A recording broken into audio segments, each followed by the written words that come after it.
కుక్క కోసం కాంస్య విగ్రహం పెట్టారా? కానీ ఎందుకు? కుక్క విశ్వాసానికి, ప్రేమకు, నమ్మకానికి నిర్వచనం అని మనకు తెలుసు.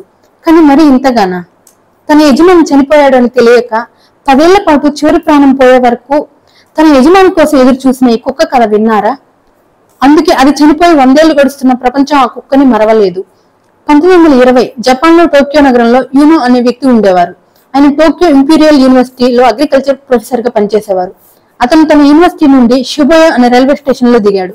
అతను ప్లాట్ఫామ్ పై ఒక చిన్న కుక్క పిల్ల అటు ఇటు తిరగడం గమనించాడు. యూనో ఆ కుక్క పిల్లని తన ఇంటికి తెచ్చుకుని దానికి హచికో అని పేరు పెట్టుకున్నాడు. యూనో హచికో మంచి స్నేహితులయ్యారు. హచికో తన యజమానిని వదిలి ఉండేదే కాదు.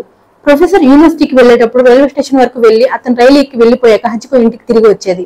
మరలా సాయంత్రం యూనో రైలు దిగే సమయానికి హచికో స్టేషన్ కి వచ్చి యూనోతో పాటు ఇంటికి వెళ్లేది. ఇలా సంతోషంగా గడిచిపోతున్న సమయంలో ఒక రోజు ఉదయాన్నే ప్రొఫెసర్ రైలు ఎక్కి వెళ్లిపోయారు. కానీ ప్రొఫెసర్ క్లాస్ రూమ్ లోనే గుండెపోటుతో మరణించారు. కానీ ఇది ఏమీ తెలియని హచికో ఎప్పట్లానే సాయంత్రం రైల్వే స్టేషన్ కి వెళ్లి ఎదురు చూడసాగింది. అర్ధరాత్రి అయినా సరే తన యజమాని రాలేదు. అది ప్రతిరోజు తన యజమాని కోసం రోజుల తరబడి ఆ స్టేషన్ లో ఎదురు చూస్తూ ఉండేది. ఏదో ఒక రైలులో రాకపోతాడా తన యజమాని అని.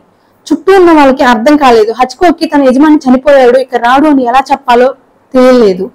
ఇలా 10 సంవత్సరాల పాటు హచికో ఎదురు చూస్తూ అలాగే అదే స్టేషన్ లో చనిపోయింది. ఈ విషయం తెలిసిన ప్రజలు ప్రొఫెసర్ సమాధి పక్కనే హచికోకి సమాధి నిర్మించారు.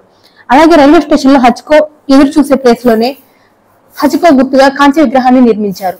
ఈ విగ్రహాన్ని మనం జపాన్ లోని షిబుయా రైల్వే స్టేషన్ లో చూడవచ్చు. ఈ కుక్క జీవితం యొక్క స్ఫూర్తితో ప్రపంచవ్యాప్తంగా చాలా సినిమాలు వచ్చాయి. ఈ కథను తెలుగులో రాజేంద్ర ప్రసాద్ గారు నటించినటువంటి టామీ అనే మూవీలో చూడవచ్చు. జపాన్ లో ఒక సామెత ఉంది, ఎవరి కోసమైనా ఎదురు చూడాలి అంటే హచికోలాగా ఎదురు చూడాలి అని.